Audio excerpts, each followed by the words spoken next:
2012ஆம் ஆண்டு வெளியான காதலில் சொதப்புவது எப்படி என்ற படத்தின் மூலம் தமிழ் சினிமாவில் அறிமுகமான அர்ஜுனன் நந்தகுமார் 1986ஆம் ஆண்டு ஆகஸ்ட் மாதம் 8ஆம் தேதி சென்னையில் பிறந்தார். இவருக்கு இளன் மற்றும் இயல் என்ற இரட்டை குழந்தைகள் உள்ளனர். இவரது மகள் இயல் விஜய் நடிப்பில் வெளியான லியோ மற்றும் அருண் விஜய் நடிப்பில் வெளியான மிஷன் சாப்டர் 1 போன்ற திரைப்படங்களில் குழந்தை நட்சத்திரமாக நடித்திருக்கிறார்.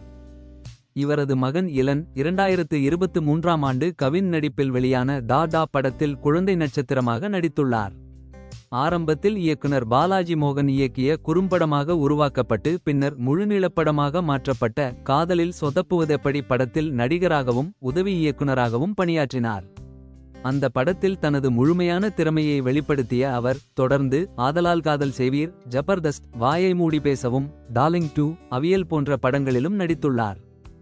தனது இயல்பான நடிப்பு மற்றும் நகைச்சுவை திறமையால் ரசிகர்களின் மனதில் தனித்துவமான இடத்தை பிடித்து பலமொழி திரைப்படங்களிலும் துணை மற்றும் கதாபாத்திர நடிகராக தனது சிறப்பான நடிப்பை வெளிப்படுத்தியதோடு மட்டுமல்லாமல் தனது குழந்தைகளையும் சிறுவர் நடிகர்களாக அறிமுகப்படுத்தி சினிமா உலகில் வெற்றிக்கொடி நாட்டியுள்ளார்.